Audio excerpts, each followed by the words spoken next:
युगामध्ये आता हे जग डिजिटल झालेलं आहे. ह्या डिजिटल जगामध्ये सायबर गुन्ह्यांनी डोकं वर काढले.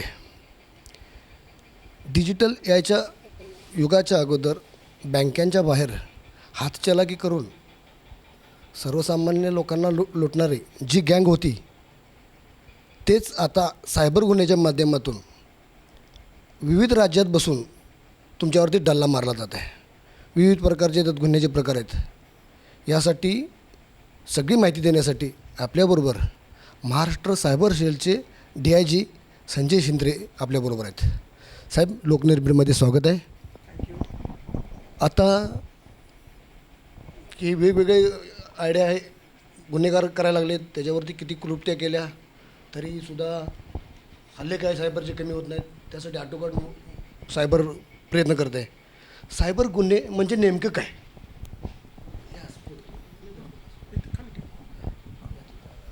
मी हातात घेतो. हां सोडा.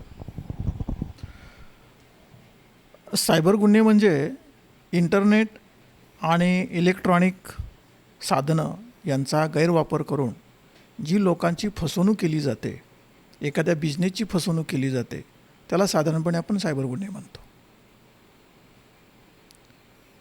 आणि हे जे सायबर गुन्हे आहेत, तर ह्या सायबर गुन्हेगारांनी वेगवेगळ्या प्रकारच्या लोकांना, त्यातमध्ये लहान मुलांच्यापासून महिलांच्यापासून ते सिनियर सिटीजन, बिझनेसमधले लोक, राजकारणातले लोक, ह्या सर्वांची फसवणूक करण्यासाठी वेगवेगळ्या प्रकारच्या त्यांनी पद्धती अवलंबलेल्या आहेत.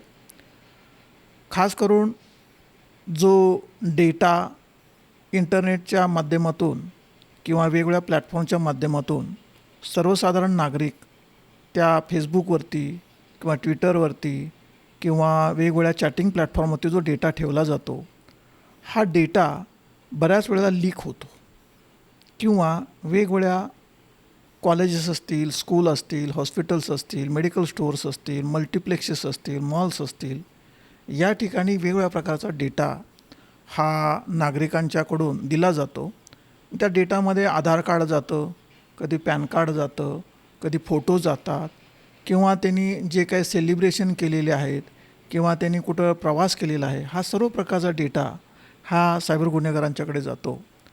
आणि एकदा का हा डेटा सायबर गुन्हेगारांच्या हातात आल्यानंतर ह्या डेटाचं ते डेटा ॲनालिटिक्स करतात. म्हणजे की XYZ नावाची व्यक्ती, ह्याचा आधार कार्ड काय आहे, यांचा फोटो काय आहे, यांचे मित्रमंडळी कोण आहेत, यांच्या सवयी काय आहेत, हे कोणत्या वस्तू वापरतात, हे सर्व प्रकारची माहिती, आणि त्यांना कशामध्ये इंटरेस्ट आहे किंवा ते त्यांचं सामाजिक स्थान काय आहे, अशा वेगळ्या प्रकारची ती माहिती गोळा करतात. आणि त्याच्यानंतर त्या व्यक्तीला सायबर गुन्हेगार टार्गेट करत असतात. साधारणपणे लहान मुलं जर असतील तर लहान मुलांना गेम इलेक्ट्रॉनिक डिव्हायसेसवरती, आता आईवडिलांना वेळ नसल्यामुळे लहान मुलांच्या हातामध्ये एखादं इन्स्ट्रुमेंट दिलं जातं. मग त्यात लॅपटॉप असेल, एखादा मोबाईल फोन असेल, एखादा पॅड असेल, त्या पॅडवरती तो गेम खेळत बसलेला असतो. आणि मग सायबर गुन्हेगार तिथे ॲक्टिव्ह असतात. ज्या प्लॅटफॉर्मवरती हा मुलगा किंवा लहान मुलं गेम खेळतात, त्या प्लॅटफॉर्मवरती सायबर गुन्हेगार त्याला उगाचच त्यांनी तो गेम जिंकलेला आहे, म्हणजे असं त्याला सारखं असं प्रमोट करतात, त्याला ग्रूमिंग म्हणतात. आणि त्याच्यामुळं तो मुलगा जास्त खेळायला लागतो.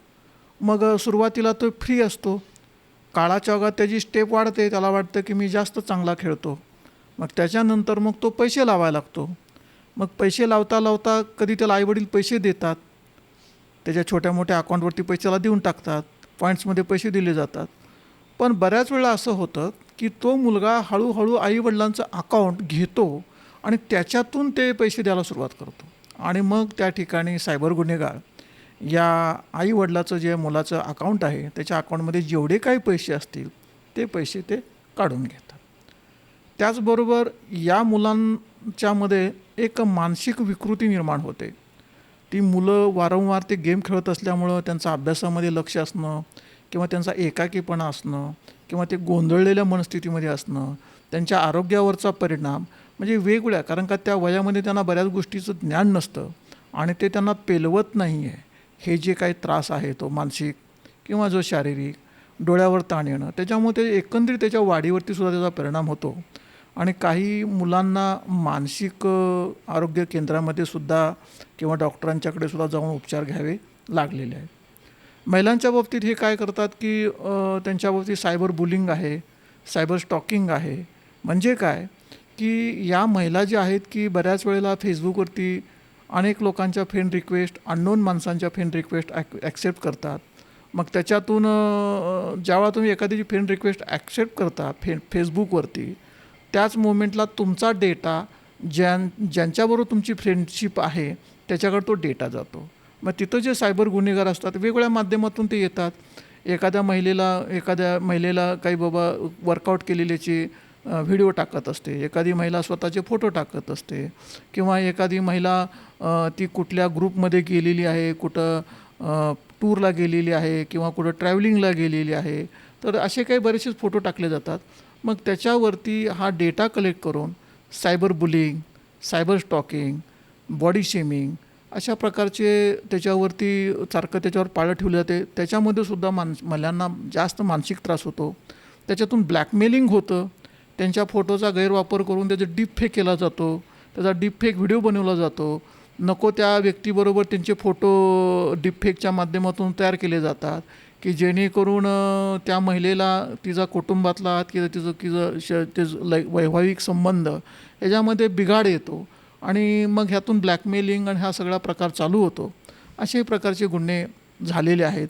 बऱ्याच वेळेला मॅट्रिमोनी साईटवरती महिलांना काही महिलांची लग्न होत नाहीत. आता हल्लीच्या काळात मुलींची ते नोकरी करत असल्यामुळे आणि मग कधी छोटा पगार असतो, कधी कमी पगार असतो, कधी जास्त पगार होतो. मग ते चांगला पगार होईल, सेटलमेंट होईल, मग त्यानुसार आपल्याला चांगला नवरा मिळेल या भानगडीमध्ये वय वाढतं. मग त्या मॅट्रिमोनी साईटवरती जाऊन मुलं शोधतात किंवा मुलंसुद्धा मुली शोधत असतात. अशा वेळासुद्धा तिथंसुद्धा जाऊन सायबर गुन्हेगार त्या लोकांच्या संपर्कात येऊन तिथंसुद्धा फ्रॉड करत असतात. अशा प्रकारच्या घटना घडतात.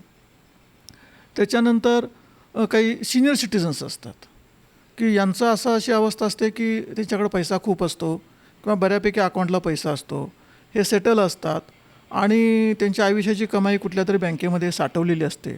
परंतु या सिनियर सिटिझनमध्ये पण असे प्रकार आहेत की भारतामध्ये साधारणपणे 15 कोटी असे सिनियर सिटिझन्स आहेत की त्याच्यामधले 30% जे लोक आहेत ते एकाकी जीवन जगतात. म्हणजे कुटुंबात ते आहेत पण कुटुंबातली कुठलीच व्यक्ती त्यांना विचारत नाही. पण ते एक असे त्यामुळे त्या कुटुंबातच एकाकी पडलेले असतात, एकटे पडलेले असतात. म्हणजे त्यांना कोणी विचारत नाही. मग त्यांचे ते जेवतात, त्यांचं काम चालू असतं, त्यांना कुठल्याही प्रवाहात घेतलं जात नाही. त्यामुळे ते एकटे असतात. नैराश्य नाही, एकटे असतात. म्हणजे घरात एकटाच बसून असतो तो माणूस, म्हणजे त्याचा कॉग्निजन्स कोण घेत नाही. अशा प्रकारची काही कौटुंबिक एकटेपणाची पण सिनियर सिटिझन्स आहेत. काही सामाजिक एकटेपणा असतो.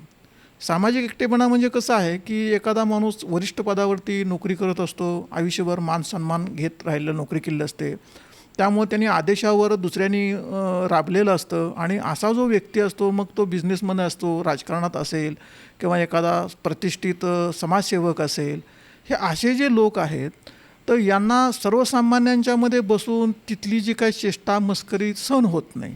मग ते लोक कुठंच जात नाहीत आणि मग ते एकटेच असतात. ते एकटेच फिरायला जातात, मग सगळे एकाकीपणा त्यांचाही असतो. त्याच्यापेक्षा अजून एक कॅटेगरी आहे, ते सामाजिकदृष्ट्या पण एकाकी पडलेले आहेत, कौटुंबिकदृष्ट्या पण एकाकी पडलेले. म्हणजे त्यांचं काय असतं की कधी सिनियर सिटिझनचं डिव्होर्सही असेल तर त्याला ते पूर्वाश्रमी जीवनात झालेला जो त्रास आहे त्याच्यातून त्याच्या मनावरती, मानसिकतेवरती परिणाम होतो. काही सिनियर सिटिझन्सना विस्मरणाचा त्रास होतो. मग याच्यामध्ये सुद्धा ते गोंधळलेले असतात आणि बऱ्याच वेळा त्यांना इलेक्ट्रॉनिक डिव्हायसेसचं वगैरे नॉलेज नसल्यामुळे ह्या सर्व सिनियर सिटिझनना ते मोबाईल फोन किंवा इंटरनेट किंवा ते ॲप्स किंवा ते बँकांचे फोन किंवा आणि कुठले फोन हे त्यांना फारसं ज्ञान नसतं.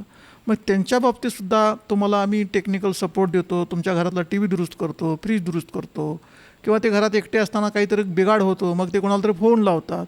मग ह्या सर्व प्रकारे ह्या सायबर गुन्हेगार ह्या लोकांच्या संपर्कात येतात आणि सिनियर सिटिझनच्या बाबतीतसुद्धा ते सायबर गुन्हे होताना दिसून येतात.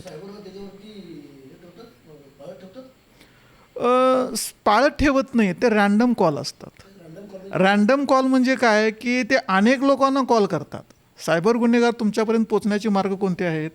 तुम्हाला SMS केला जातो, जो रेग्युलर SMS तुम्हाला जो बँकेचा येतो किंवा रेग्युलर मेसेज की जो तुमच्या फोनमध्ये येत असतो, असा मेसेजच्या माध्यमातून तुमच्याशी जवळ येतात. ते एखादं सांगतात की मी लॉटरी जिंकलेली आहे, असा एखादा SMS तुम्हाला येईल, किंवा तुम्हाला इन्कम टॅक्सचा रिबीट मिळणार आहे, ते पैसे तुमचं अकाउंट द्या, तुमच्या अकाउंटवर पैसे ट्रान्सफर करायचे आहेत, किंवा तुम्हाला काहीतरी बँकेतून तुम्हाला हे मिळालेलं आहे, एक तुम्ही चांगलं अकाउंट मेंटेन केलेलं आहे आमच्याकडे, म्हणून तुम्हाला रिवॉर्ड म्हणून आम्ही तुम्हाला काहीतरी भेटवस्तू देणार आहे, अशा प्रकारचे मेसेज येतात. किंवा तशाच प्रकारचे ईमेलवरती येतात, व्हॉट्सअपवरती येतात आणि सोशल मीडियावरती पण येतात. मग अशा वेळेला काय होतं की माणूस गोंधळलेला असतो आणि ते अटेंड करतो. बँकेतून कॉल आलेला आहे किंवा ईमेल आलेला आहे, मेसेज आलेला आहे, आणि मग त्याच्यामध्ये सुद्धा कधीकधी मालवेअर असू शकतो. तो मालवेअर जर तुमच्या लॅपटॉपमध्ये, मोबाईल फोनमध्ये जर गेला, मालवेअर म्हणजे व्हायरस. एक व्हायरस म्हणजे एक सॉफ्टवेअर, की जे सॉफ्टवेअर तुमच्या, जसं तुम्ही ॲप डाउनलोड केलं की ते ॲप तुमच्या मोबाईलमध्ये येतं आणि त्या ॲपच्या माध्यमातून तुमचा मोबाईल दुसऱ्या मोबाईलशी कनेक्ट होतो. हे जी प्रकार आहे ह्याला म्हणतात सॉफ्टवेअर, आणि त्याला आपल्या टेक्नॉलिकल टर्म्समध्ये त्याला म्हणतात आपण व्हायरस म्हणतो. त्याच्यानंतर मग त्याच्यापेक्षा जरा मोठा व्हायरस असेल तर त्याला मालवेअर म्हटलं जातं. त्याच्यापेक्षा आणखी एखादी मोठी सिस्टीम त्यांना क्रॅक करायची आहे, तिथं जर शिरकाव करायचा, तिथं जर काही सायबर चोरी गुन्हे करायचे असतील तर तिथं तो ट्रोजन येतो. आणि मग त्याच्यापेक्षा पण एखादी फार रोबस्ट सिस्टम आहे की जशी की गव्हर्नमेंटच्या क्रिटिकल इन्फ्रास्ट्रक्चर असतं आपलं, की ज्यामध्ये वॉटर सप्लाय आहे, की वॉटर सप्लाय आपला असा आहे की ज्याच्यामध्ये जे काही केमिकल्स मिक्स केले जातात पाण्यामध्ये, की जे जंतुनाशक असतात, त्याचं प्रमाण वाढवलं तर ते हेल्थसाठी हजार्डस होऊन जातं.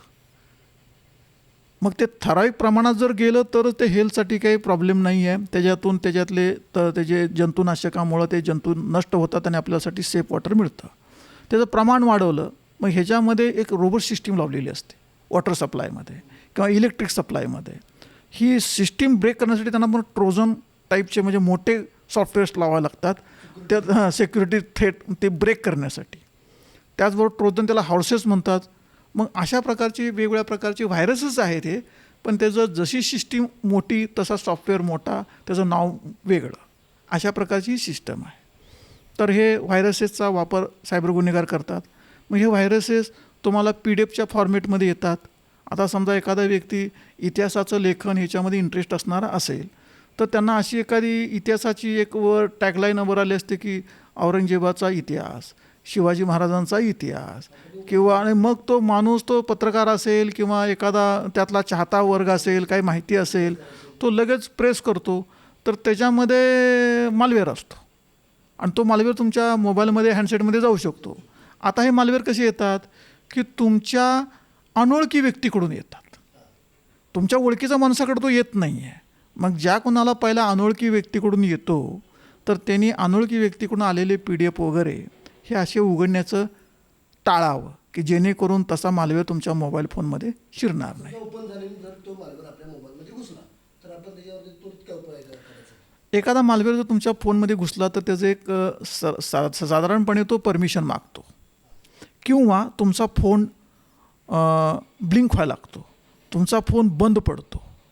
अशा वेळेला तुम्ही लक्षात घ्यायचं की याच्यामध्ये कुठला तर मालवेअर आलेला आहे. पाठदिशी तुमच्या ज्या बँका आहेत त्या बँकांना तुम्ही फोन करून सांगायला पाहिजे की असं असं माझ्या बँकेच्या अकाउंटमध्ये हा नंबर आहे आणि याच्यावरून काही मेसेज वगैरे येऊ शकतात, तर माझं अकाउंट तुम्ही ब्लॉक करा, तुमचं क्रेडिट कार्ड तुम्ही ब्लॉक करा, डेबिट कार्ड ब्लॉक करा, तुमचे अकाउंट ब्लॉक करून ठेवा, की जिथून तुमचा फायनान्शियल लॉस होऊ शकतो. ते मेजर ठिकाण आहे. मग तुम्ही बँकांच्या संपर्कात जाऊन तुम्ही बँकांना पहिलं मेसेज द्यायला पाहिजे आणि हा जो फोन आहे तुम्ही बंद करायचा आहे आणि परत चालू करायचा आहे. असं त्याला समजा आता मी ती एखादी PDF फाईल ओपन केली, हा किती वेळ लागेल त्याला की ते बँकेपर्यंत पोहोचायला आणि बँकेतून पैसे खाली करायला? त्याला वेळ लागतो, ते लगेच होत नाही, सहजासहजी होत नाही. आपण ते फक्त मोबाईल स्विच ऑफ करणं. हां, स्विच ऑफ करायचा, मोबाईल स्विच ऑफ करायचा. मोबाईल स्विच ऑफ केला की बाकीच्या गोष्टी सगळ्या प्रक्रिया सगळ्या थांबून जातात. आणि स्विच ऑन तुम्ही केला आणि तुम्ही जर तुमच्या फोनमध्ये ऑलरेडी व्हायरस अँटीव्हायरस इन्स्टॉल केलेला असतो आणि तो फोन तुमचा ऑटोमॅटिकली रिसेट केला तुम्ही की सगळे व्हायरसेस त्यातले मालवेअर निघून जातात. आता हे जे आता तुम्ही सांगितलं रिटायर्ड आहे लोक, काय बाकी सगळे उल्हासनगरला एका महिलेला सायबर ठाण्याने जवळजवळ एक 7 कोटीला फसवलं गेलं. सरकारी कर्मचारी, रिटायर कर्मचारी होते. मग आता ह्याच्यावरती आता जे वयोवृद्ध झाले त्यांच्यावरती असे हल्ले होऊ नयेत यासाठी काही वेगळी उपाययोजना काय आहे? नाही, उपाययोजना सर्वांसाठी एकच आहे, अवेअरनेस. कारण काय, ह्याला उपाययोजना इंडिव्हिज्युअली देता येत नाही आहे. तर ह्याला अवेअरनेस पाहिजे. महत्त्वाचं गोष्ट म्हणजे आता हल्लीच्या काळात 2 प्रकारचे क्राईम जे आहेत ते जास्त घडू लागले, त्याच्यातून जास्त प्रमाणात पैसे जाऊ लागलेले आहेत. त्यातला पहिला क्राईम आहे डिजिटल अरेस्ट आणि दुसरा क्राईम आहे तो इन्व्हेस्टमेंट फ्रॉड. नाही सर, ते डिजिटल अरेस्ट हे खरं तर लोकांना अजून काही ते तळागाळापर्यंत पोचलं नाही. डिजिटल अरेस्ट म्हणजे काय हे जरा पटवून सांगा. डिजिटल अरेस्ट म्हणजे की तुम्हाला तुमच्या मोबाईल फोनचा व्हिडिओ कॉल त्याने करायला लावतात आणि पुढे समोर एखादा व्यक्ती तो व्हिडिओ कॉलवरती असतो, तो सायबर गुन्हेगार असू शकतो. आणि जेव्हा तुम्ही व्हिडिओ कॉल जसे करता, जसं तुम्ही व्हॉट्सअपवरती व्हिडिओ कॉल करता तसाच तो कॉल आहे, फक्त सायबर गुन्हेगाराकडून तो कॉल केला जातो आणि त्यांना सांगितलं जातं की तुमच्यावरती चौकशी चालू आहे, तुमच्यावरती कारवाई सुरू आहे. तुमची चौकशी चालू असल्यामुळे, तपास असल्यामुळे तुम्हाला 24 तास, जसं तुम्ही पोलीस स्टेशनला अटक केल्यानंतर तुम्ही 24 तास आमच्या लॉकअपमध्ये असता, तसं तुम्ही तुमच्या घरात बसायचं आहे. तुमच्या घरात तुमचा मोबाईल फोनचा व्हिडिओ कॉल चालू ठेवायचा आहे. मग तो स्कायपी कॉल हा व्हिडिओ कॉल असू शकतो, व्हॉट्सअपचा पण व्हिडिओ कॉल असू शकतो. पण स्कायपी असा आहे की ते निरंतर सेवा देतं, म्हणून तो कॉल कट होत नाही. मग त्याला इंटरनेट वगैरे सगळं मोबाईलमध्ये असतोच. त्यामुळे तो व्हिडिओ कॉल करून त्या माणसाला असं सांगितलं जातं की हा फोन जो आहे तो तुमच्या घरात 24 तास तुम्ही व्हिडिओ कॉल ठेवायचा आहे. आणि पुढच्या बाजूला जे सायबर गुन्हेगार असतात ते त्याला मॉनिटरिंग करत असतात आणि ते सांगत असतात की तुम्ही आता उठला का, तुमच्या घरात कोणतरी आलेलं आहे, सगळ्या सूचना ते त्याच्या कॉलवरून देत असताना हा तो पाळत असतो. आता डिजिटल अरेस्टची सुरुवात कशी होते की बऱ्याच वेळेला डिजिटल अरेस्ट ज्याची होते त्याच्यामध्ये एकतर ह्या सायबर गुन्ह्याविषयी ज्याला माहिती नाही आहे त्याच्यामध्ये कधीकधी असं आढळून आलेलं आहे की जे अशिक्षित लोक आहेत, अडाणी लोक आहेत, त्यांच्या बाबतीत झालेलं आहे. पण मॅक्झिमम हे सिनियर सिटीजनच्या बाबतीत झालेलं आहे की जे सिनियर सिटीजन एकटेपणाचं जीवन जगतात, की एकटेपणाचं जीवन म्हणजे कुटुंबात एकटे असतील, समाजापासून एकटे असतील किंवा त्यांना फारसं टेक्नॉलॉजीचं नॉलेज नाही आहे. तर हे रँडम कॉल, रँडम म्हणजे अनेक लोकांना ते हे सायबर गुन्हेगार कॉल करत असतात. मग सुरुवातीला ते अशा काही घटना घडलेल्या आहेत की त्याच्यामध्ये सांगतात मी ट्रायमधून बोलतो. म्हणजे ट्राय म्हणजे टेलिकॉम मिनिस्ट्री जी आपली आहे त्याच्यातून मी बोलतो, टेलिकॉम मिनिस्ट्रीमधून. आणि त्या तुमचा फोनवरून काहीतरी इल्लिगल मेसेज गेलेले आहेत आणि ते इल्लिगल मेसेज गेल्यामुळे ते काहीतरी तुमच्या नावाचा तिथं गैरवापर झाला आहे का गैरवापर, अगोदर त्यांना प्रेमाने बोलतात. म्हणजे असं काही त्यांना फसवलं जात नाही की तो इन्क्वायरी करतो आहे ह्याला अटक करून घेऊन चालला आहे असं काही सांगत नाहीत. आणि मग त्याची इन्क्वायरी करावी लागते. तर तुमचं वय किती, मग तो साधारणपणे सांगतो मी सिनियर सिटीजन आहे, मी घराच्या बाहेर जास्त पडू शकत नाही, मला सारखं औषधं वगैरे घ्यावी लागतात, डॉक्टरकडं जावं लागतं. बरं ठीक आहे, काय अडचण नाही म्हणतात ते. मग आता तुम्हाला काय पोलीस स्टेशनला यायची आवश्यकता नाही आहे, तर तुम्हाला आम्ही आता डिजिटली तुम्ही व्हिडिओवरती राहा, तुमची आम्ही इन्क्वायरी सुरू केलेली आहे. मग त्यासाठी पहिली कंडिशन ते काय टाकतात, तुमचा जो मोबाईल फोन आहे त्याच्यावरती व्हिडिओ कॉल चालू करा. मग जर व्हिडिओ कॉलची फॅसिलिटी त्याच्यावरती नसेल तर ते दुसरा एक सायबर गुन्हेगार त्यांना फोन करून सांगतो की तो लिंक पाठवतो, त्याच्यामध्ये स्कायपीची लिंक असते की ज्याच्यामधून तो डायरेक्ट व्हिडिओ बोलू शकतो. जेव्हा तो लिंक ओपन होते आणि जेव्हा तो बोलायला लागतो त्याला समोर असं लक्षात येतं की युनिफॉर्म घातलेला एखादा पोलीस अधिकारी त्याच्याशी बोलतो आहे. आणि तो बोलतो आहे म्हटल्यानंतर आधी त्याने सांगितलं असतं मी क्राईम ब्रँचमधून बोलतो, कधी तो सांगतो CBIमधून बोलतो, कधी तो सांगतो मी दिल्लीच्या सायबर क्राईममधून बोलतो, कधी तो सांगतो मी ट्रॅफिक ब्रँचमधून बोलतो. म्हणजे असे वेगवेगळ्या जी नावं आहेत, इन्कम टॅक्समधून बोलतो, EDमधून बोलतो. म्हणजे जनरली पोलिसाचा पहिला ते बहाणा करून सुरुवात करतात. पोलिसाचा ड्रेस बघून त्यांना असं वाटतं की ठीक आहे, बरं तेही त्याच्याशी काय उलटंसुलटं बोलत नाहीत, व्यवस्थित शांतपणे बोलत असतात. आणि त्यांना सांगतात की बाबा की तुमची इन्क्वायरी चालू आहे, आम्हाला माहिती आहे तुम्ही काही केलेलं नाही आहे, पण आता इन्क्वायरी तर आलेली आहे आणि तुमच्या फोनचा वापर झालेला आहे. मग दरम्यानच्या काळात ते एक आधार कार्ड दाखवतात. मग त्या आधार कार्डवरती ज्यावेळा हे पहिल्यांदा तिथं अप्रोच होतात त्यावेळेला तो स्क्रीनशॉटमध्ये त्यांचा फोटो आलेला असतो. आणि तो फोटो ते डायरेक्ट टेक्नॉलॉजीचा वापर करून तो फोटो त्याच्यावरती चिटकवतात आणि हेच तुमचं आधार कार्ड का? मग तो वयस्कर व्यक्ती त्याचा स्वतःचा फोटो बघून हो हे माझंच आहे, कारण का नंबर बिंबर काय बघत नाही, ॲड्रेस बघत नाही, बघायचा संबंधच नाही आहे. फोटोच आपला आहे म्हटलं तर आधार कार्ड आपलंच आहे, पॅन कार्ड हे आपलंच आहे, त्याचा फोटो लावला.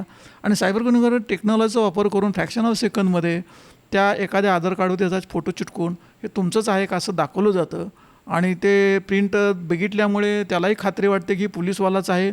आणि मग ते सांगितलं जातं की हे एका गुन्हेगाराच्या घरात आम्ही रेड केली आणि त्या रेडमध्ये बरेच आधार कार्ड आम्हाला मिळाले, बरेच पॅन कार्ड मिळाले, बरेच बँक अकाउंट मिळाले, भरपूर काही असा पुरावा निर्माण झालेला आहे आणि त्याच्यामध्ये तुमचं पण आलेलं आहे आणि त्याला आम्ही अटक केलेली आहे आणि त्याची इन्क्वायरी करतानाही तुमचं सापडलेलं आहे.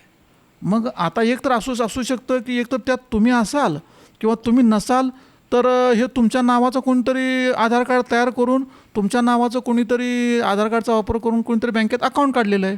मग तो सिनियर सिटीजन आणखीन गडबडून जातो.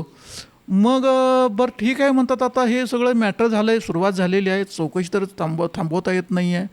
तर आता आपण ही सगळी केस जी आहे त्या आरोपीला आम्ही कोर्टात घेऊन जाणार आहे, तसं तुमची पण केस आम्ही कोर्टात घेऊन जातो. मग दुसऱ्या दिवशी सकाळी 10:30-11 वाजता शार्प बरोबर व्हिडिओ कॉल सुरू होतो आणि मग कोर्ट येतो. तिथं एक जज बसलेला असतो, 2 वकील बसतात, सगळे सायबर ठग असतात. आणि मग ते सांगतात की अशा, आणि बरं ते फरडा इंग्रजी बोलतात, कोर्टात जशी बोलतात तसे बोलतात. आणि जनरली लोकांच्यात समज असा आहे की जो चांगला इंग्रजी बोलतो, फरडा इंग्रजी बोलतो, तो खोटा असूच शकत नाही, मी अशी साधारणपणे समजूत आहे. आणि त्याच्यामुळं ते एक छाप पडलेली आहे आणि त्यात न्यायालय उभारलं जातं.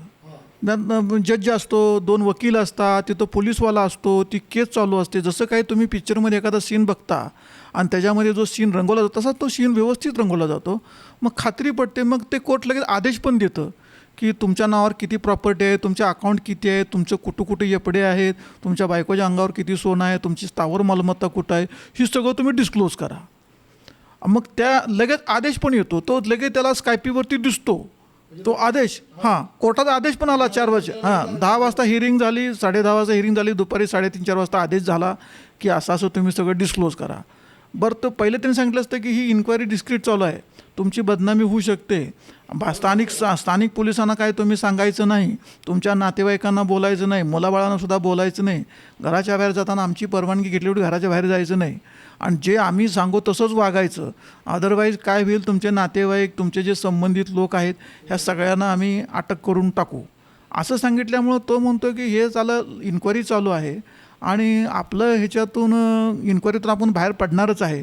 आणि दरम्यानच्या काळात जर आपण हे सांगितलं त्याप्रमाणे जर नाही केलं तर आपल्या मुलाबाळांना त्रास होईल, आपल्या नातेवाईकांना त्रास होईल. म्हणून तो व्यक्ती काय करतो, हे सगळं स्वतःच्या अंगावर घेतो आणि ही इन्क्वायरी व्यवस्थितपणे पूर्ण करणे त्यांना पूर्ण सहकार्य करतो. आणि त्या सहकार्याचा भाग म्हणून ना ते सांगतील त्याप्रमाणे तो 24 तास व्हिडिओ कॉल चालू ठेवतो. आणि मग ते लगेच सांगतात की अजून एक तुम्ही सिम कार्ड घ्या की त्याच्यावरून तुम्ही आमच्याशी बोलायचं. हा व्हिडिओ कॉलचा मोबाईल फोन वेगळा, अजून एक फोन घ्या आणि त्या फोनवरनं आम्ही बोलत राहणार तुमच्याशी. आणि ह्याच्यावरून फक्त व्हिडिओ कॉल, म्हणजे 2 फोन असतात व्हिक्टीमकडे. मग एक फोन त्याच्याशी बोलण्यासाठी आणि एक व्हिडिओ कॉल हा 24 तास घरामध्ये चालू असतो. आणि लगेच घरात जेवढे माणसं आहेत, नवरा बायको जनरली सिनियर सिटीजन असतील तर एका सिनियर सिटीजनसाठी एक अधिकारी ते नेमतात. म्हणजे हे अधिकारी तुमच्यावरती नेमलेले आहेत, ते तुमचं सुपरविजन करणार. तुमच्या मिसेसवरती हे अधिकारी, लेडी अधिकारी नेमलेले आहे, ती त्याचं सुपरविजन करणार. तुम्ही काय जरी केलं तर आम्हाला कळतं आहे. मग बऱ्याच वेळा काय व्हिडिओ कॉल अशा ठिकाणी ती करायला मोबाईल लावलेला असतो की घरात कोण आला गेला त्यांना व्हिडिओ कॉलवरून दिसतं साहेब, आणि ते सगळं सांगतात. आणि त्यांच्यावरती फोन आला की बघा तुमच्या मुलाचा फोन आलेला आहे, त्यांना जसं व्यवस्थित सांगा की काही झालेलं नाही, काही नाही, व्यवस्थित चालू आहे, आम्ही खुशाल आहोत, आम्हाला काही प्रॉब्लेम नाही आहेत, तुम्ही काही इकडे येऊ नका, असं सगळं व्यवस्थित सांगतात. त्याप्रमाणे हे सगळं व्यवस्थित सहकार्य करतात. असं करत करत सगळी जेव्हा त्यांच्याकडं माहिती येते तेव्हा ते सांगतात आता असं आहे की परत दुसरं कोर्ट बसतं. मग ते म्हणतात आम्ही ईडीवाले आहोत, आता मनी लॉन्ड्रिंगची केस झालेली आहे आणि पूर्ण भारतभर आम्ही छापे मारलेले आहेत. हे नाही, डिजिटल अरेस्टच चालू आहे, त्यातलाच प्रकार आहे. आणि आता छापेमारी सुरू झालेली आहे आणि आता दुसरी केस तुमच्यावरती आता इन्क्वायरी केलीमध्ये लक्षात आलं की ही सगळी जी प्रॉपर्टी तुम्ही जमवलेली आहे ती खरोखर तुम्ही मनी लॉन्ड्रिंगमधून जमवलेली आहे का गैरमार्गानं जमवली आहे का चांगल्या मार्गानं जमवलेली आहे, तर हे ईडी तपास करणार आहे. मग ईडीची नोटीस घेणार. हा सगळं ऑनलाईन सगळं काय ईडी नोटीस आली की मग तो सांगतो कर, नाही त्याला डर कशाला पाहिजे, मी माझ्या राजमार्गाने पैसे कमवले आहेत. मग तो म्हणतो ठीक आहे, तुम्ही जे पैसे जे आणलेले आहेत ना ती सगळी प्रॉपर्टी RBIचं एक अकाउंट आहे, ते गव्हर्नमेंटचं अकाउंट आहे, त्या अकाउंटमध्ये सगळे पैसे तुम्ही ट्रान्सफर करा.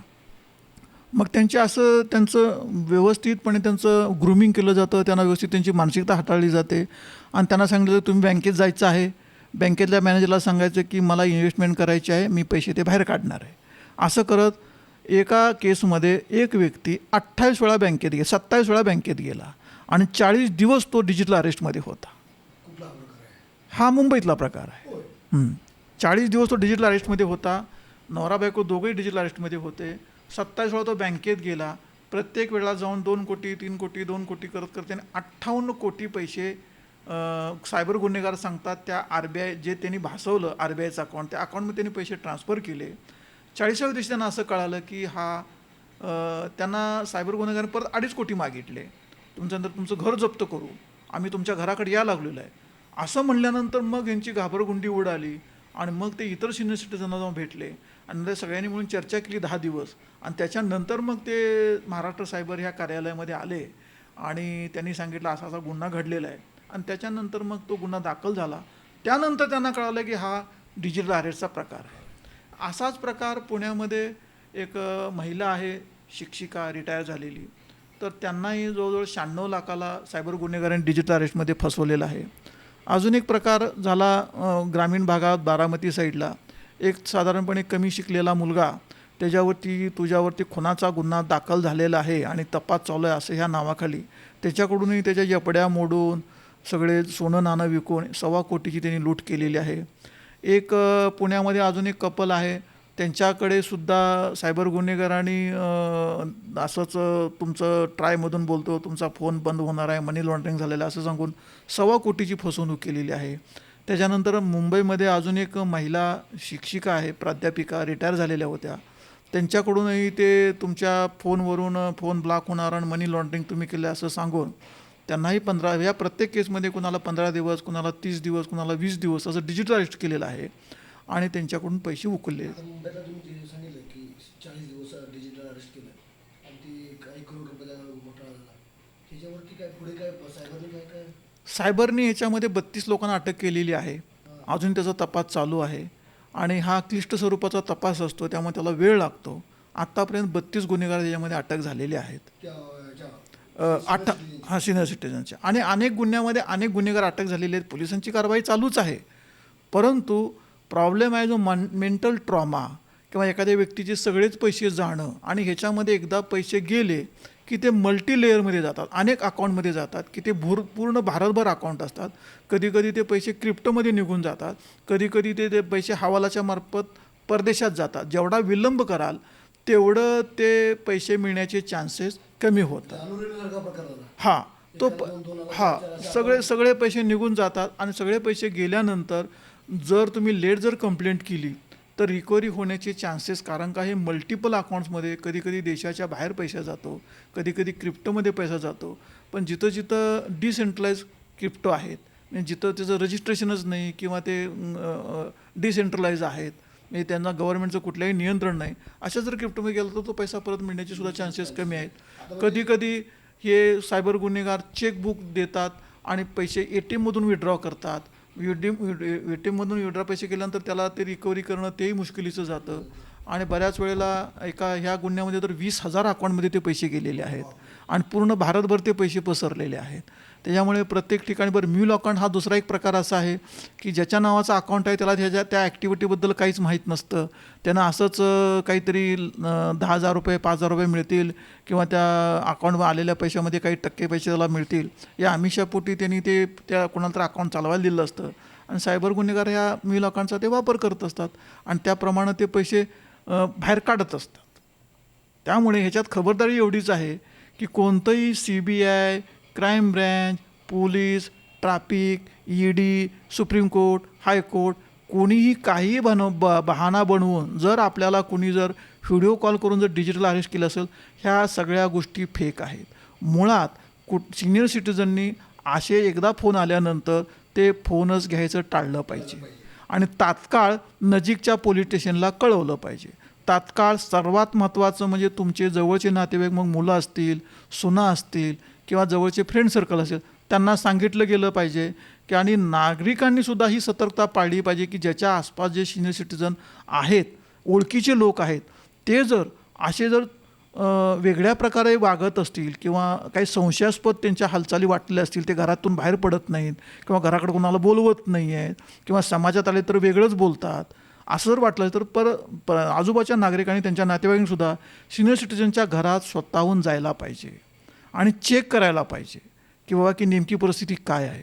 कारण काय की बऱ्याच ठिकाणी सिनियर सिटीजन जे आहेत ते आयसोलेटेड असतात आणि त्यांचा संपर्क जेवढा त्यांच्या नातेवाईकांच्या बरोबर असतो तेवढा पोलीस डिपार्टमेंटशी असणं जरा थोडंसं मुश्किल होत जातं. आणि अशा वेळेला सायबर गुन्हेगारांनी सांगितलेल्या ज्या सूचना असतात त्याप्रमाणे ते काम करत असतात. आणि त्याच्यामुळं दुसरा इश्यू निर्माण असा होतो की त्या भीतीपोटी आपल्या मुलांना अटक होईल, आपल्या कुटुंबाला त्रास होईल किंवा माझ्यामुळं बाकीच्या लोकांना काहीतरी व्याप वाढेल, म्हणून हे लोक सायबर गुन्हेगाराच्या सूचनेप्रमाणे त्यांची पहिली सूचना असते, नातेवाईकांना बोलू नका, घराच्या बाहेर पडू नका, पडला तर आम्हाला विचारशेवट जाऊ नका, बँकेत गेला तर काय बोलायचं आहे, नातेवाईकांशी काय बोलायचं, हे सगळं त्यांना स्क्रिप्ट सांगितली जाते आणि त्याप्रमाणे ते बोलत राहतात. जर असं जर कोणतं मोनोटोन जर वागत असेल तर सर्वसामान्य नागरिकांनीसुद्धा आपल्या आसपास असणारे रिटायर झालेले, खास करून जे शिक्षकी पेशात आहेत, मोठमोठ्या बिझनेस कंपन्यामधून रिटायर झालेले लोक असतात किंवा कधीकधी सिनियर सिटीजन रिटायर झालेले आहेत, शिक्षक, म्हणजे खास करून ज्याच्याकडे पैसा आहे, ज्यांच्या अकाउंटला 1-2 कोटी रुपये सहज असतात, कारण का 30-40 वर्षे नोकरी केलेली असते आणि त्याच्यामुळं तो त्यांनी पै करून हार्ड अर्न मनी तो साठवलेला असतो आणि तो पैसा रिटायरमेंटचे पैसे असतात. तर अशा सिनियर सिटीजनच्या घरी त्यांच्या नातेवाईकांनी वारंवार संपर्क करून खात्री केली पाहिजे की त्यांना कोणी डिजिटल अरेस्ट केले सुरक्षित आहेत का याची खात्री केली पाहिजे. बऱ्याच वेळा सिनियर सिटीजन तुम्हाला घरात येऊ देत नाहीत. जर ते डिजिटल अरेस्ट झाले असतील तर ते स्वतःहून दार उघडत नाहीत, फोन उचलत नाहीत, लाईट बंद करून बसतात. एका ठिकाणी तर पुण्यामध्ये असं एकाने नातेवाईकांनी सांगितलं की त्यांच्या ज्याला डिजिटल अरेस्ट केलं तर सिनियर सिटीजननी, त्यांना सायबर गुन्हेगारांनी सांगितलं की ते दाटीवाटीच्या घरामध्ये राहत होते, आजूबाजूला भरपूर त्यांचे नातेवाईक वगैरे होते, तर त्यांनी सांगितलं की तुम्ही बाहेर पडलाय, आलाय आणि गेलाय, कोणाला कळावं नाही म्हणून ना तुम्ही हेल्मेट घालून घराच्या बाहेर पडा. म्हणून ते हेल्मेट घालून बँकेत जात होते चालत, सायबर गुन्हेगारांनी सांगितलं म्हणलं, जेणेकरून लोकांनी बघू नये आणि त्याच्यावरून कोणीतरी बोलू नये, त्यांच्याशी संपर्क करू नये. म्हणजे एवढ्या प्रकारचं सायबर गुन्हेगारांची थ्रेट्स त्यांना असू शकते. तर नागरिकांनी आपल्या आजूबाजूचे सिनियर सिटीजन आहेत त्यांच्या घरी जावं, त्यांची चौकशी करावी. डिजिटल अरेस्ट सांगितलं, इन्व्हेस्टमेंट फ्रॉड म्हणजे काय ते?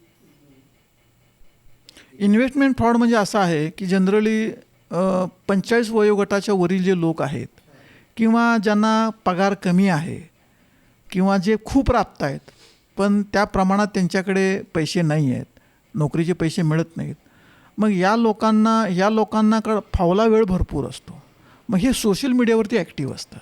सोशल मीडिया मग फेसबुक असेल, ट्विटर असेल, व्हॉट्सअप असेल, इंस्टाग्राम असेल, यूट्यूब असेल, मग त्याच्यावरती ते नेहमी सर्च करत असतात की आपल्याला आणखी काय उत्पन्नाचा मार्ग आहे का, आणखी काय इन्कम सोर्स आपल्याला क्रिएट करता येईल का. मग त्यावेळेला हे सायबर गुन्हेगार सर्व ठिकाणी असतात आणि मग त्या ठिकाणी ते कोचिंग सेंटर चालवतात, ट्रेनिंग देतात की तुम्ही या ठिकाणी पैसे गुंतवा, तुमचे पैसे वाढतील.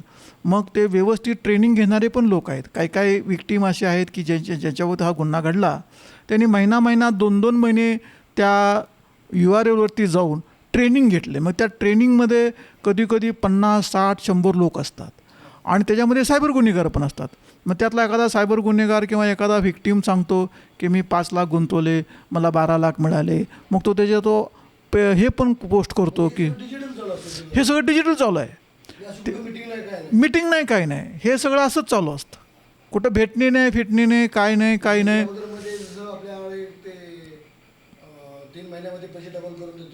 नाही, त्याच्यापेक्षा हा वेगळा प्रकार आहे. ह्याच्यामध्ये काय केलं जातं की त्यांना पहिलं कन्व्हिन्स केलं जातं, त्यांचा विश्वास संपादन केला जातो. म्हणजे माझ्याकडे एक अशी केस आलेली होती की ते मिलिटरीतले ऑफिसर होते, तर त्यांनी त्याच्याकडे ह्या ग्रुपमध्ये ते जॉईन झाले.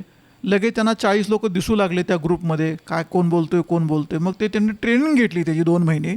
आणि ट्रेनिंग घेतल्यानंतर त्यांनी काय केलं की हे खरंच आहे का हे टेस्ट करण्यासाठी त्यांनी 100 रुपये त्याला टाकले. मग ते परत ते म्हणले मला 100 रुपये परत माझ्या अकाउंटला पाठवून दे. मग सायबर गुन्हेगारांनी त्यांना 100 रुपये पाठवून दिले. परत 100 रुपये टाकले. परत म्हणले ते पैसे माझ्या अकाउंटवर पाठवून दे. म्हणजे परत त्यांनी अकाउंटला पैसे पाठवून दिले. मग त्यांना थोडा खात्री वाटली. मग त्यांनी इन्व्हेस्टमेंट करायला सुरुवात केली. मग त्यांना फायदा झाला 96,000चा. काही रक्कम गुंतवलं ते 96,000 पण सायबर गुन्हेगारांनी त्यांना पाठवले. मग ह्यांची खात्री पटली की हे व्यवस्थित चालू आहे आणि हे विश्वास संपादन करून घेतला. आणि त्याच्यानंतर ह्यांनी जे पैसे गुंतवले त्यात 24 लाख रुपये गुंतवले. आणि ते 24 लाख जे गुंतवले ते गुंतवल्यामुळं त्यांनी सांगितलं की तुमचे 1 कोटीच्या वर पैसे आता झालेले आहेत. मग ज्यावेळेला हे पैसे मागायला गेले त्यांच्याकडे तर त्यावेळेला म्हणजे तुम्हाला अजून 30% रक्कम भरावी लागेल. तुमचे 1.25 कोटीतले 40 लाख तुम्हाला भरले की तुमचे 1.25 कोटी मिळतील. मग त्यांच्याकडे ते 40 लाख नसल्यामुळे अरे म्हणले ते भले तुम्ही त्यातले पैसे कट करा. हां म्हणजे 1.25 कोटीतले 40 लाख कट करा आणि माझे 60 लाख रुपये तर परत द्या. तर त्याच्यानंतर मग त्यांना त्यांनी फसवणूक आलं की फसवणूक झालेली आहे. आणि आपण अशा लोकांशी बोलतो आहे की ते सगळे सायबर गुन्हेगार आहेत आणि त्याच्यामध्ये काही व्हिक्टीम पण आहेत. आता ह्याच्यामध्ये इन्व्हेस्टमेंट हा जो फ्रॉड आहे ह्याच्यामध्ये लक्षात येत नाही. त्यासाठी सेबीच्या काही वेबसाईट आहेत, सेबीचा पोर्टल आहे, त्याच्यावरती जाऊन ज्या ठिकाणी आपण गुंतवणूक करतो आहे तो प्लॅटफॉर्म तिथं रजिस्टर आहे का, तो ग्रुप तिथं रजिस्टर आहे का ते बघायला पाहिजे. जर ते रजिस्टर नसेल तर समजायचं की हे खोटं आहे. तुम्ही सायबर सेलला जाऊन खात्री करायला पाहिजे की बाबा की मी इथं गुंतवणूक करणार आहे तर हे खरं आहे का. बऱ्याच वेळा काय होतं की 96,000 रुपये त्यांना मिळाल्यामुळे त्यांची खात्री पटली. ही स्वतः खात्री न करता तुम्ही सेबीच्या वेबसाईटवर जाऊन चौकशी करायला पाहिजे की बाबा की हे खरंच आहे का. तर याच्यासाठी आम्हाला नागरिकांना सूचना आहे डिजिटल अरेस्टमध्ये वेगवेगळं त्यांनी ते वेबसाईट पण आपल्या गव्हर्नमेंटच्या ज्या साईट आहेत सरकारी तुमच्या वेबसाईट सेम तशा प्रकारे पण साईट बनवलेल्या आहेत. नाही, सायबरमध्ये किंवा इलेक्ट्रॉनिक जगतामध्ये हे सगळं ह्याला इम्पर्सनेशन म्हणतात. म्हणजे तुमच्या फोटोचा, तुमच्या ईमेल आय डीचा, तुमच्या अकाउंटचा, तुमच्या पॅन कार्डचा, आधार कार्डचा, इवन तुमच्या जीवनात ज्या ज्या काय घडामोडी घडलेल्या आहेत त्याचं सगळ्याचं इम्पर्सनेशन केलं जाऊ शकतं. तर व्हॉट्सअपवरती तुमचा DP काय असू शकतो, एखाद्याचा स्वतःचा फोटो असू शकतो, देवाचा फोटो असू शकतो, कुठतर गेलेल्याचा फोटो असू शकतो, ते आवडत्या व्यक्तीचा फोटो असू शकतो. तसाच DPवरती फोटो ठेवून लोक व्हॉट्सअप क्रिएट करतात. आणि व्हॉट्सअप क्रिएट करून त्या माणसाला व्यक्त की ह्या XYZ जो माझा मित्र आहे त्यांनीच मला मेसेज केलेला आहे. आणि मग त्याला ते त्याप्रमाणे त्यांनी सांगितल्याप्रमाणे ते त्याच्यावरती गुड मॉर्निंग गुड इव्हनिंग चालू होतं. आणि एके दिवशी मेसेज असा येतो की मी अडचणीत आहे, माझा ॲक्सिडेंट झालेला आहे आणि माझ्याकडे आता पैसे आहेत परंतु सध्या नाही आहेत, तत्काळ ह्याच्या अकाउंटवरती पैसे पाठवून द्या आणि मी गेलो की परत पैसे पाठवून देतो, असा एखादा SMS येतो. माणूस काय वाटतो आता त्याला जर पैसे जर नाही मिळाले, तो जर त्याला हॉस्पिटलच जर नाही झाला व्यवस्थित तर तो मरून जाईल. पाठदिशी माणूस 5-10 हजार रुपये पाठवून देतो. बऱ्याच वेळा असं होतं की असे काही फोन येतात की मी पोलीस स्टेशनवरून बोलतो आहे, पोलीस स्टेशनच्या एखाद्या पोलिसाचा लोगो लावला जातो, DP लावला जातो आणि मग तुमची मुलगी आम्ही अटक केलेली आहे, म्हणजे आम्ही रेड केली आहे का हॉटेलमध्ये, आणि त्या हॉटेलमध्ये रेड केल्यानंतर तुमची मुलगी सापडलेली आहे आणि तिथं प्रॉस्टिट्यूशनमध्ये ती मुलगी आहे तुमची आणि तिच्यावर कारवाई सुरू आहे, तर तुम्हाला तिला जर त्यातून जर काही बाहेर काढायचं असेल तर तुम्ही पैसे पाठवून द्या. मग असं एकदा एका शिक्षिकेला उत्तर प्रदेशमधला फोन गेला आणि त्या शिक्षिकेने स्वतःच्या मुलीला फोन न लावता किंवा तिची खात्री न करता इतर माध्यमातून त्यांनी त्याच्यावरती त्यांना इतका धक्का बसला, त्यांना अटॅक आला आणि त्या एक्सपायर झाल्या. एका ठिकाणी तर सिनियर सिटीजनला फोन केला जातो की तुमच्या नातवाला आम्ही रेप केसमध्ये अटक केलेली आहे आणि त्याला जर बाहेर काढायचं असेल तर तुम्ही बघा. मग काही ठिकाणी 1,00,000-1.5 लाख रुपये सिनियर सिटीजननी त्या अकाउंटवरती पाठवून दिलेले आहेत. म्हणजे ह्याला म्हणतात इम्पर्सोनेशन. मग ईमेलचं इम्पर्सोनेशन असेल किंवा व्हॉट्सअपचं इम्पर्सोनेशन असेल किंवा फेसबुकचं इम्पर्सोनेशन असेल, हे अशा प्रकारचे ह्याला मॉर्फिंग असं आपण म्हणू शकतो. गुन्हे साधारणपणे आपल्या महाराष्ट्र सायबरमध्ये 8 ते 10 हजार लोक रोज फोन करतात आणि त्यांच्या बाबतीत वेगळ्या वेगळ्या प्रकारचे सायबर गुन्हे झालेले आहेत अशा प्रकारची नोंद करतात. आणि त्याच्यामध्ये बऱ्याच वेळेला छोट्या छोट्या अमाऊंट असतील किंवा रक्कम कमी असेल तर लोक फक्त माहितीसाठी माहिती सोडून देतात आणि त्याच्यानंतर त्याचा काय फॉलोअप करत नाहीत.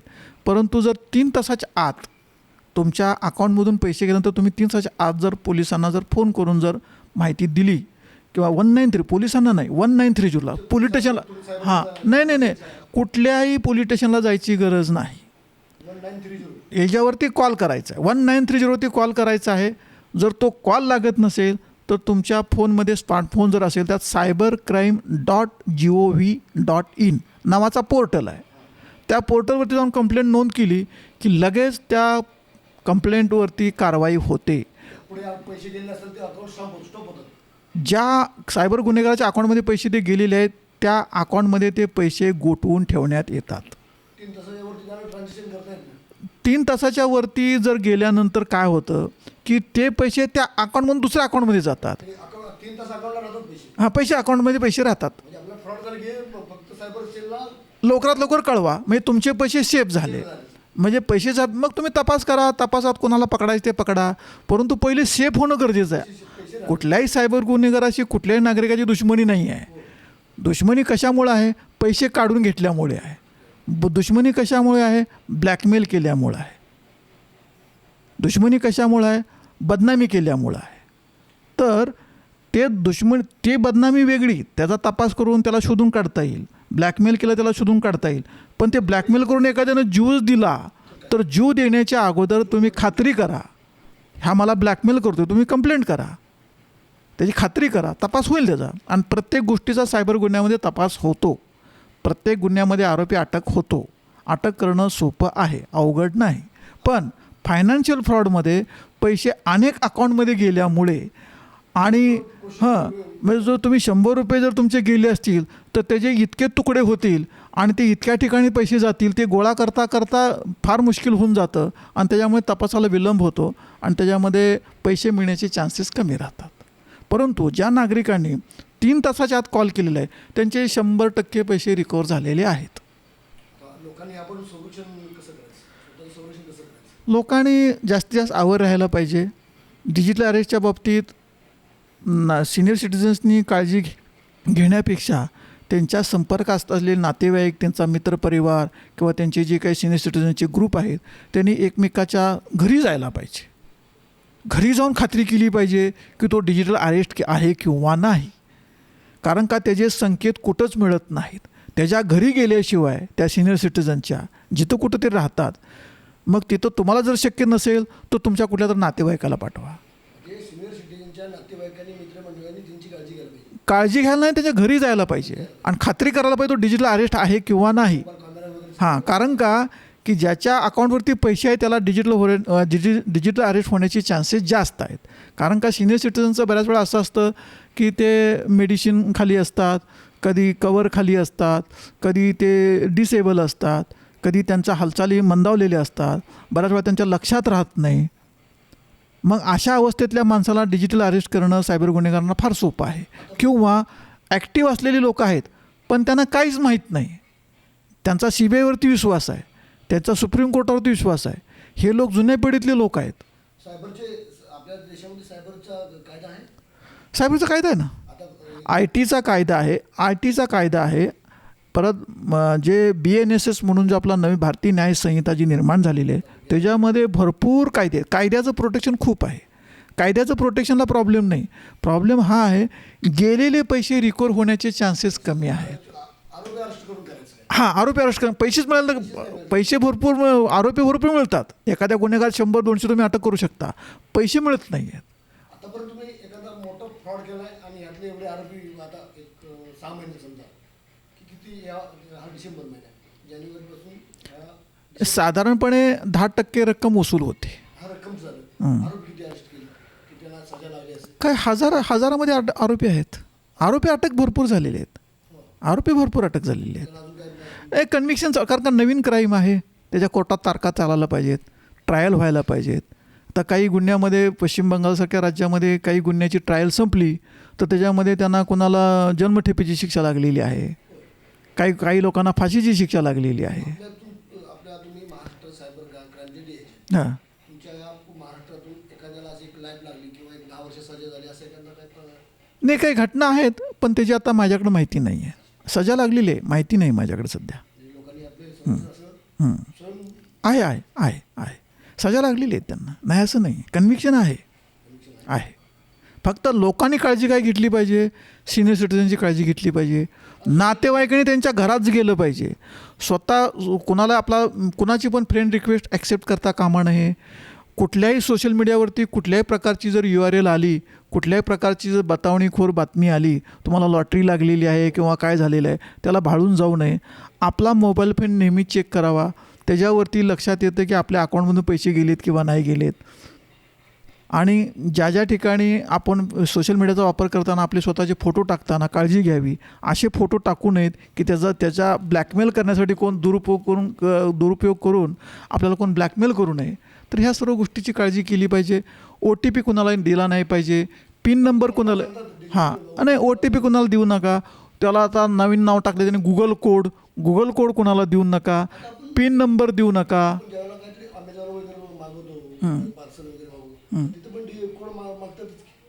नाही, तो कोड वेगळा. तुम्हाला वस्तू मिळाल्यानंतर मिळणारा कोड आहे तो वेगळा. तो प्रत्येक ठिकाणी OTP लागतोच. तुम्ही कुठल्या वेबसाईटला गेला, कुठल्या पोर्टलला गेला तर तुम्हाला OTP म्हणजे काय आहे, जी व्यक्तीशी मी संवाद करतोय किंवा संपर्क करतोय ती व्यक्ती तीच आहे का याची खात्री करण्यासाठी OTP पाठवला जातो. बँक तुम्हाला OTP का पाठवते की तुमच्या अकाउंटमधून पैसे चाललेले आहेत, मग हे बरोबर आहे का, हे तुम्हीच केलं आहे का, हे व्हेरिफाय कारण का तुम्ही तर बँकेत जात नाही म्हणून तो 1 टाईम पासवर्ड आहे तो. मग तो अनेक ठिकाणी वापरला जातो. व्हॉट्सअपवरती असेल, फेसबुकवरती, सगळीकडे. तुम्ही ईमेल जरी केला तर तिथं तुम्हाला OTP येतो. कधी ईमेलवरती येतो, कधी मेसेज ह्याच्यावरती येतो. तुम्ही समजा ईमेल दुसऱ्या डिव्हाइसमध्ये ओपन केला, तो विचारतो की बाबा की हे तुम्हीच आहात का, मग तो खात्री करतो. मग तुमचा ईमेल ओपन करा, त्याच्यामध्ये तुमचा मोबाईल फोन ओपन करा, त्याच्यामध्ये आम्ही कोड पाठवलेला आहे, OTP पाठवला आहे, तो त्यात इन्सर्ट करा. म्हणजे तो खात्री करतो की ईमेल अकाउंट कोणी दुसऱ्याने वापरलं गेलं आहे किंवा नाही याची तो खात्री करतो. त्यामुळे OTP असेल, पिन नंबर असेल, कुणालाही शेअर करू नका. त्याचबरोबर कुणाच्याही व्हॉट्सअपच्या DPवरती विश्वास ठेवू नका. जर तुम्हाला एखाद्या अनोळखी माणसाने एक DP वापरून तुमच्याशी जर संपर्क केला असेल आणि तुम्हाला वाटतं की तो माझ्या नजीकचा जवळचा ओळखीचा आहे, तर त्याला इतर मार्गाने संपर्क करून खात्री करावी की त्यांनीच तुम्हाला व्हॉट्सअप मेसेज केलं आहे का, त्यांनीच तुम्हाला फ्रेंड रिक्वेस्ट पाठवली आहे का, फोन करून तुम्ही संपर्क केला पाहिजे. आणि त्याप्रमाणे तुम्ही त्याची काळजी जर घेतली तर निश्चितपणे सायबर गुन्हा तुमच्या बाबतीत होऊ शकत नाही.